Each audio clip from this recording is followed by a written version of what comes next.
சிம்ம ராசிக்காரர்களுக்கு நல்ல நாட்கள் வந்துவிட்டன, பிரபஞ்சமே இனி நிற்காதே, இது உனக்கான நேரம் என்று சொல்லும் ஒரு காலம் வரவிருக்கிறது. காரணம், ஆசீர்வாதங்களின் கோளான குரு பகவான் 120 நாட்களுக்கு வக்ரம் அடைகிறார். குரு பகவான் வக்ரத்தில் இருக்கும் இந்த காலகட்டம் ஒரு தெய்வீக வாய்ப்பு போன்றது. ஒவ்வொரு மனிதனுக்கும் அவனது செயலுக்கும் உழைப்புக்கும் உரிய பரிசு கிடைக்கும் நேரம் இது. நேர்மையாக போராடி கொண்டிருந்தும் எல்லாம் நின்றுவிட்டது என்று நினைத்தவர்களுக்கு ஒரு பிரபஞ்ச சைகையாக அமையப் போகிறது. நீ தயாராக இரு, இனி நான் எல்லாவற்றையும் பார்த்துக் கொள்கிறேன் என்றுதான் குரு பகவான் உங்களிடம் சொல்ல விரும்புகிறார். குரு பகவான் வக்ரம் அடையும் பொழுது உணர்ச்சிகள், ஞானம் மற்றும் பாதுகாப்பு ஆகியவை உச்சத்தில் இருக்கும். வாழ்க்கையில் தடைப்பட்ட வழிகள் திறக்கத் தொடங்கும். உறவுகள் சீரடையும். தொழில் மற்றும் வியாபாரத்தில் ஒரு பெரிய மாற்றம் வரும். மேலும் ஒவ்வொரு ராசிக்கும் இந்த குரு வக்ர பலன் வெவ்வேறு வடிவங்களில் வரப்போகிறது. சிலருக்கு தொழிலில உயர்வு இருக்கும், சிலருக்கு திருமணத்திற்கான அழைப்பு வரும், இன்னும் சிலருக்கு ஆன்மீக விழிப்புணர்வு உண்டாகும், சிலருக்கு ஒரு எச்சரிக்கையாகவும் இருக்கலாம். ஏனென்றால் குரு பகவான் வெகுமதி கொடுப்பது மட்டுமின்றி திருந்துவதற்கும் கற்றுக்கொள்வதற்கும் தயாராக இல்லாதவர்களை தண்டிக்கவும் செய்வார். வக்ரம் பெற்ற இந்த குருவின் மூலம் எந்தெந்த ராசிகள் மிகுந்த அதிர்ஷ்டத்தை பெறப்போகிறார்கள், எந்த ராசிகளுக்கு பணம், புகழ், பதவி ஏற்படும், யார் விழிப்புடன் இருக்க வேண்டும், யாருக்கு கவனமாக இருக்க வேண்டும் என்ற எச்சரிக்கை தேவை. இந்த விஷயங்களை பற்றித்தான் இந்த காணொளியிலே விவாதிக்க போகிறோம். குரு பகவான் ஒருவரது ஜாதகத்திலே மிகவும் சுபமான, நல்ல மற்றும் சக்தி வாய்ந்த கிரகமாக கருதப்படுகிறார். அவரது பார்வை உங்கள் வாழ்க்கையை சுமூகமாக்கிவிடும். இப்பொழுது குரு வக்ர நிலையில வருவதால அதிக பலத்துடன் இருக்க போகிறார். இதனால பல ராசிகளுக்கு சாதகமான பலன்கள் கிடைக்க போகிறது. மேலும் குரு பகவானின் வக்ரகாலம் 2025 டிசம்பர் 3க்கு பிறகு மிதுன ராசிக்கு வக்ரமாக செல்கிறார். அதாவது 2026 மார்ச் 12 வரை வக்ரம் அடைகிறார். எனவே குரு வக்ர நிலை உங்கள் ராசிக்கு எப்படி இருக்கும் என்று தெரிந்து கொள்வோம். சிம்ம ராசிக்காரர்களே, தற்பொழுது உங்கள் ராசியிலிருந்து உங்கள் 12ஆம் வீட்டிலே குரு பகவான் வக்ரம் அடைவார்.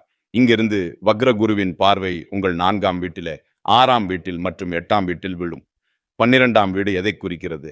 சிம்ம ராசிக்கு 12ஆம் வீடு என்பது செலவுகள், விரயங்கள், அயன சயன சுகங்கள், ஆன்மீகம் மற்றும் சுப செலவுகள், மருத்துவ செலவுகள் மற்றும் வீண் செலவுகள் என பலவிதமான செலவுகளை குறிக்கக்கூடியது.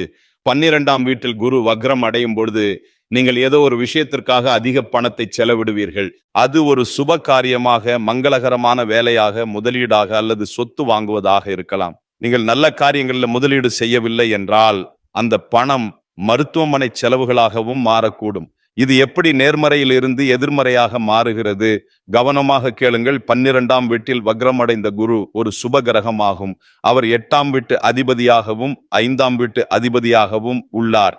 அதனால பணம் உங்களுக்கு செலவாகும். எனவே நீங்கள் நல்ல இடத்தில் பணத்தை செலவிடுங்கள். எங்காவது முதலீடு செய்யுங்கள், எங்காவது தொலைதூர பயணத்திற்கு செல்லுங்கள், அங்கே ஒரு நல்ல விஷயத்திற்காக நீங்கள் செலவு செய்யுங்கள். இந்த வக்ரத்திற்கு பிறகு செலவு நடப்பது எனக்கு இங்கே தெளிவாக தெரிகிறது. இத்துடன் அவர் உங்கள் 5ஆம் வீட்டு அதிபதியாவார். 5ஆம் வீட்டு அதிபதி 12ஆம் வீட்டில் வக்ரம் அடைந்திருப்பது உங்க காதல் உறவுகளில் இப்போது நிறைய திருப்பங்கள் உருவாக்கப் போகிறது. கவலைப்பட வேண்டாம், இது நேர்மறையாக நல்லதாக இருக்கும் என்று எனக்கு தோன்றுகிறது. ஏனென்றால் குரு வக்ரம் அடையும் பொழுது 11ஆம் வீட்டின் பலன்களையும் கொடுப்பார். பேச்சுவார்த்தை நின்று போயிருந்தால், அதாவது உங்கள் காதல் உறவில் பேச்சுவார்த்தை இல்லை என்றால் நிச்சயமாக பேச்சுவார்த்தை தொடங்கும் என்று நான் கொள்ளுவேன். நீங்கள் பேசுவீர்கள், பேச்சுவார்த்தை மேலும் தொடரும். உங்கள் காதல் உறவில் முன்பு ஏதேனும் தவறான புரிதல் இருந்திருந்தால் நிச்சயமாக நல்லது நடக்கும். குரு உங்கள் 12ஆம் வீட்டிலே வக்ரம் அடையும் போது உங்கள் படிப்புக்காக வெளிநாடு செல்ல விரும்பினால் அல்லது உங்கள் சொந்த இடத்திலிருந்து தூரம் செல்ல விரும்பினால் இது நிச்சயமாக உங்களுக்கு மிகச்சிறந்த யோகமாகும். மிகவும் நல்லது, நீங்கள் செல்லலாம். அதே போல குரு உங்கள் 8ஆம் வீட்டு அதிபதியாகவும் உள்ளார்.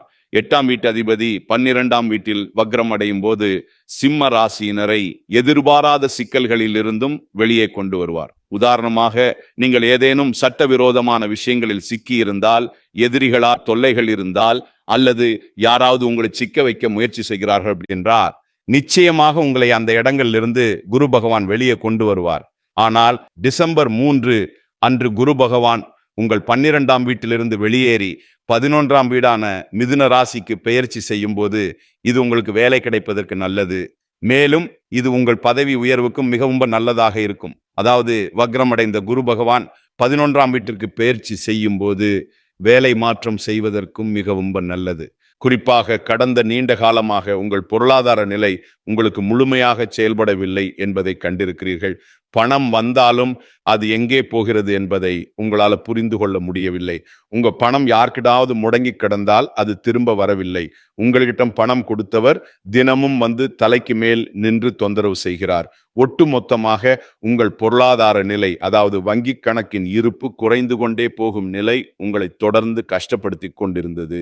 இப்போது பாருங்கள், இந்த டிசம்பர் மாதம் 3க்கு பிறகு உங்கள் வங்கி கணக்கு இருப்பு அதிகரிப்பதற்கான வாய்ப்பு உங்களுக்கு உருவாகும். உங்கள் பணம் எங்காவது முடங்கி கிடந்தால், நீங்கள் ஏதாவது கடன் போன்றவற்றுக்கு விண்ணப்பித்திருந்தால், தடைப்பட்ட அந்த வேலை இப்பொழுது நிச்சயமாக உங்களுக்கு சாதகமாக வரப்போகிறது. அதாவது இந்த டிசம்பர் மாதம் 3க்கு பிறகு நீங்கள் உங்கள் நிதியில, உங்கள் வங்கி கணக்கில் மிக நல்ல முன்னேற்றத்தை கொண்டு வருவீர்கள். மேலும் இது உங்கள் குடும்ப திட்டமிடலுக்கும் மிகவும் நல்லாக இருக்கும். ஏனென்றால் குரு பகவான் மிதுன ராசியில் இருந்து அவர் உங்கள் 5ஆம் வீட்டை பார்ப்பார், உங்கள் 7ஆம் வீட்டை பார்ப்பார். இது உங்கள் திருமண வாழ்க்கையையும் மேம்படுத்தும். நீங்கள் உங்கள் வாழ்க்கை துணையுடன் சேர்ந்து ஏதேனும் வேலை செய்கிறீர்கள் அல்லது அடுத்த ஆண்டு 2026 தொடக்கத்தில் ஏதாவது செய்ய விரும்பினால் நிச்சயமாக ஒரு புதிய வேலையை தொடங்குங்கள். உங்கள் வாழ்க்கை துணையுடன் சேர்ந்து செய்யுங்கள். உங்கள் வாழ்க்கை துணையின் வார்த்தைகளை புரிந்து கொள்ளுங்கள்.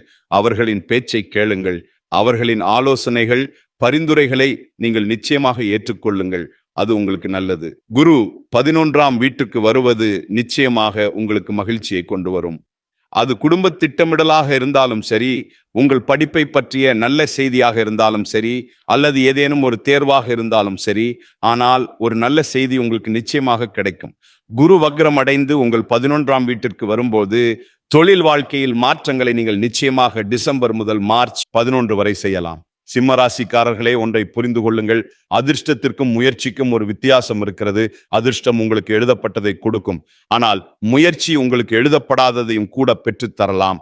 எனவே மனம் தளராமல் இந்த 120 நாட்கள் முயற்சி செய்யுங்கள். மிகப்பெரிய மாற்றங்கள் உங்கள் வாழ்க்கையில நடக்கப் போகிறது என்று நான் கூறுவேன். சிம்ம ராசிக்காரர்கள் இயல்பாகவே தன்னம்பிக்கை மிகுந்தவர்களும் வழிகாட்டும் திறனுடைய தலைவர்களும் ஆவார்கள். அவர்கள் எதை செய்தாலும் அதுல சிறந்த நிலையை அடைய முயல்வார்கள். தங்கள் கனவுகளையும் இலக்குகளையும் நிறைவேற்ற வலிமையான மனநிலையை கொண்டவர்கள். ஆனால் சில நேரங்களில் அவர்களின் அதிகமான எதிர்பார்ப்பு மற்றும் கட்டுப்பாட்டு குணம் மன அழுத்தத்தையும் அசாதாரண பதட்டத்தையும் ஏற்படுத்தக்கூடும். அந்த சமநிலையை பேணிக்கொள்ளும் திறனே இவர்களின் உண்மையான பலமாகும். இப்பொழுது நடக்கும் இந்த 120 நாட்கள் வக்ர காலம் சிம்ம ராசிக்காரர்களுக்கு சில சிந்தனை மாற்றங்களையும் புதிய திசையையும் காட்டும். குரு பகவான் இக்காலத்தில் உங்களுக்கு புதிய வாய்ப்புகள், மதிப்பும் மரியாதையும் அளிக்கும் சூழ்நிலைகளையும் தருவார். ஆனால் அந்த நல்ல பலன்களை முழுமையாக பெறவும், குருவின் அருளை மேலும் வலுப்படுத்தவும் சில எளிய பரிகாரங்களை செய்தால் மிகுந்த நன்மை கிடைக்கும். இருப்பினும் குரு பகவானின் பலன்களை, அதாவது 2026 மார்ச் மாதம் வரை மேலும் சிறப்பாக மாற்ற விரும்பினால் தினமும் ஓம் நமோ பகவதே வாசுதேவாய என்ற மந்திரத்தை உச்சரியுங்கள். இது உங்களது தன்னம்பிக்கையையும் மன அமைதியையும் சாதனை ஆற்றலையும் அதிகரிக்கும். மேலும் ஒவ்வொரு நாளும் காலை அமைதியான நேரத்தில் காயத்ரி மந்திரத்தை பக்தியுடன் ஜபியுங்கள். இது உங்கள் சிந்தனைகளுக்கு தெளிவையும் ஆற்றலையும் அளிக்கும். அதோடு வியாழக்கிழமைகளில் உங்களால் முடிந்தவரை எளியவர்களுக்கு உணவு தானம் அளியுங்கள்.